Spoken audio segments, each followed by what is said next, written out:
Hello friends, स्वागत है आपका हमारे YouTube channel let's learn stenography पर। डिक्टेशन की स्पीड रहेगी 100 शब्द प्रति मिनट। मूल डिक्टेशन से पहले 1 मिनट का ट्रायल डिक्टेशन बोला जाएगा, जिसका आपको अनुवाद नहीं करना है।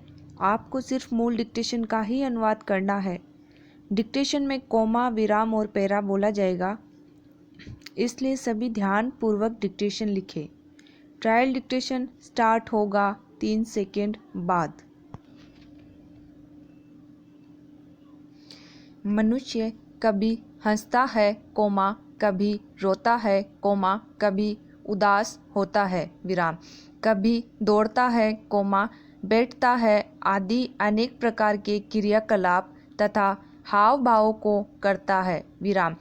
इस विविध रूपता को प्रभावित करने वाला प्राण व्यान है विराम। पृथक पृथक नाड़ी स्रोतों से निकलने वाला यह प्राण ही हमसे भिन्न भिन्न चेष्टाएं करवाता है विराम। स्वयंभू कोमा, परमेष्टि कोमा, सूर्य कोमा, चंद्रमा और पृथ्वी पर इन 5 पर्वों की प्रतिकृति यह मानव शरीर है विराम। चरक सूत्र है यथा पिंडे तथा ब्रह्मांडे विराम। मूल डिक्टेशन स्टार्ट होगा 5 सेकेंड बाद।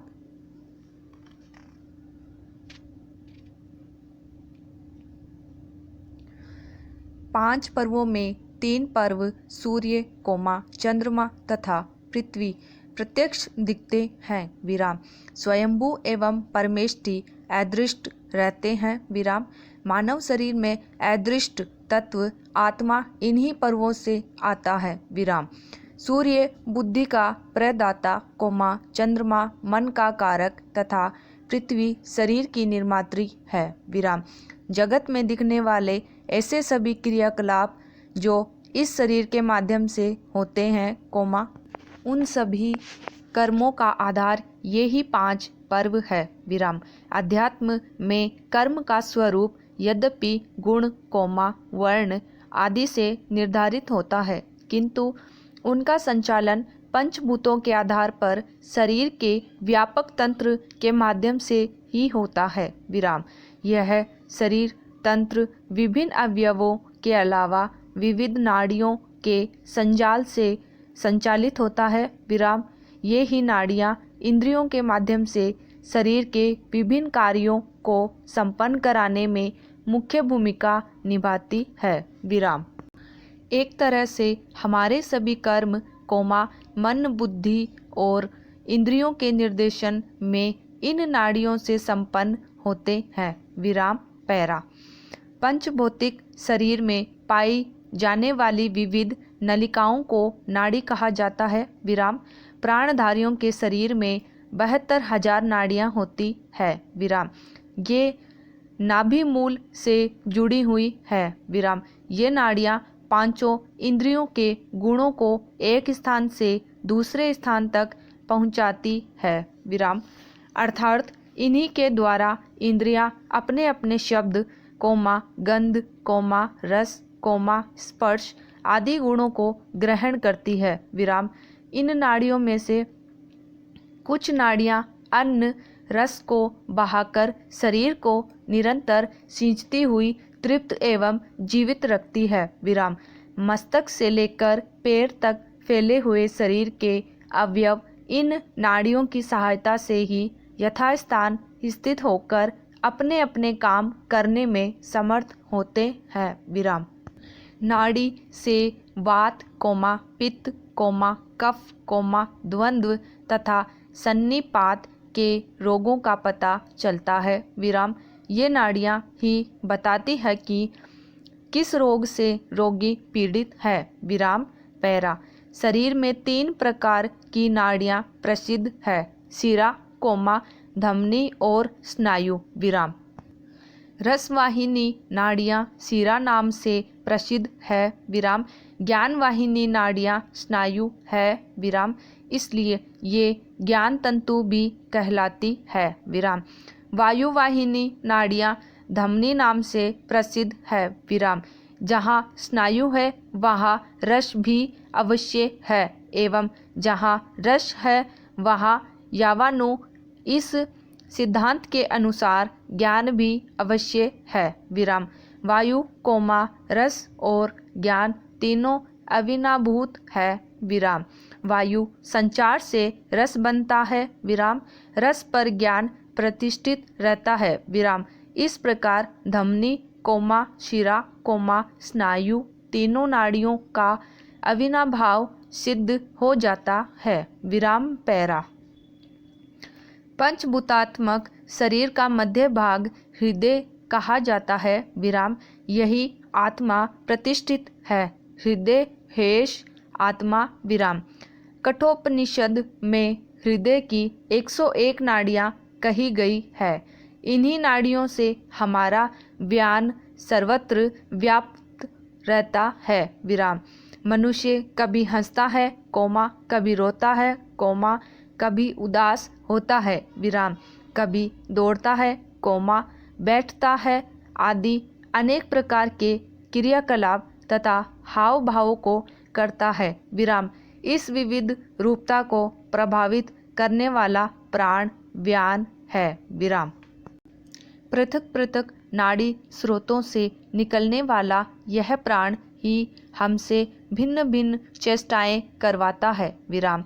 ज्ञान नाड़ियाँ पृथ्वी कोमा जल कोमा तेज कोमा वायु कोमा आकाश 5 रूपों में विभक्त होकर पृथ्वी नाड़ी कोमा जल नाड़ी कोमा तेज नाड़ी कोमा वायु नाड़ी कोमा व्योम नाड़ी कहलाने लगती है विराम। इन नाड़ियों के संबंध से हृदय में उक्त रूप से प्रतिष्ठित ज्ञान वायु अर्क रूप से संपूर्ण शरीर में व्याप्त हो जाता है विराम। अतः ज्ञान सर्व शरीरग यह कहा जाता है विराम। इन 5 रूप में विभक्त नाड़ियों का शरीरगत भिन्न भिन्न भावों से संबंध है एवं आयतन भेद से रस कोमा वर्ण कोमा स्पर्श भी पांचों के भिन्न भिन्न है विराम। शरीर के अस्थि कोमा मांस कोमा त्वचा तीनों घन द्रव्य है विराम। यत कठिन सा पृथ्वी के अनुसार तीनों का पृथ्वी भाग से संबंध है विराम। पैरा बिना अन्न के अग्नि प्रज्वलित होकर क्षुब्ध हो जाता है विराम। अग्नि के इस क्षोभ का ही नाम भूख और प्यास है विराम। इन दोनों वृत्तियों को अग्नि रूपा कहते हैं विराम।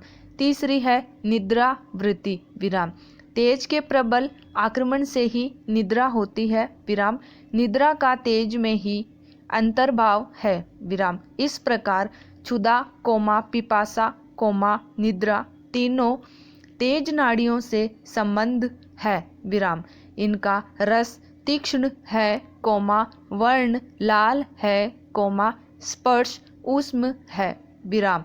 धावन कोमा चलन कोमा भाषण 3 वायु धातुएं है विराम। दौड़ना कोमा चलना कोमा बोलना तीनों गति धर्म वाले वायु के कार्य है विराम। इन तीनों कार्यों को वायु धातु कहते हैं विराम। वायु नाड़ियों का रस अम्ल है विराम। वर्ण चित्र है विराम। स्पर्श सम है विराम।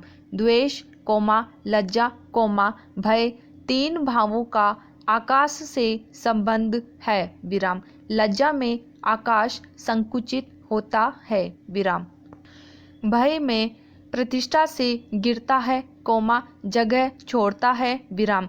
द्वेष में दूसरे से अपने को हटाता है विराम। तीनों कार्य अंतरिक्ष रूप आकाश से संबंध रखते हैं विराम।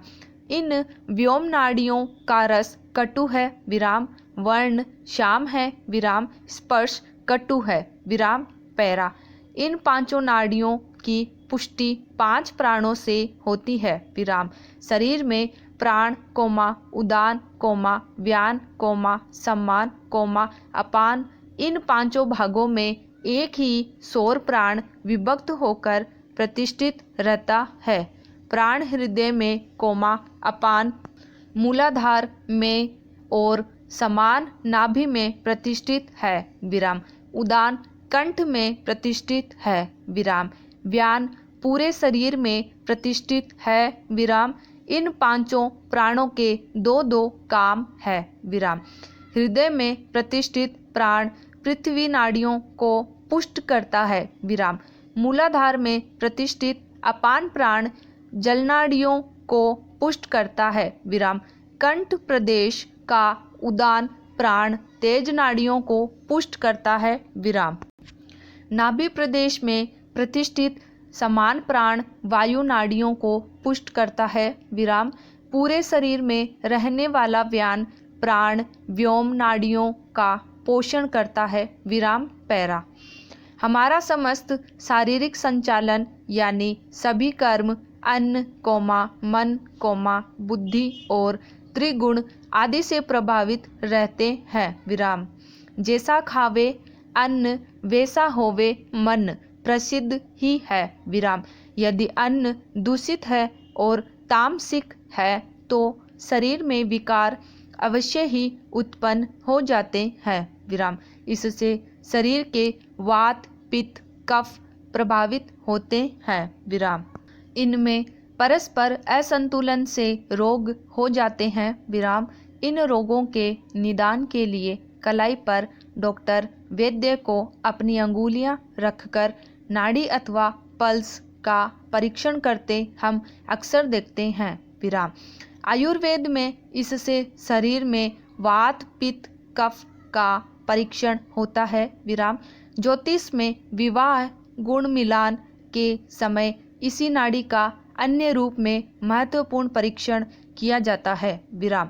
दाम्पत्य और प्रजोत्पत्ति का संकेत इससे मिलता है, विराम। इन तीन नाड़ियों को आद्य मध्य और अंत्य कहा जाता है, विराम। प्रत्येक नाड़ी से 9 नक्षत्र समूह जुड़े माने गए हैं, विराम। जन्म कुंडली में चंद्रमा की किसी विशेष नक्षत्र में उपस्थिति से नाड़ी का पता चलता है, विराम। विवाह के लिए नर नारी के गुणों का मिलान करते समय यह ध्यान रखा जाता है कि दोनों की नाड़ी समान नहीं हो, विराम। दोनों की आदि आदि नाड़ी होने पर विवाह उपरांत वियोग अथवा विच्छेद होना माना जाता है, विराम। समाप्त।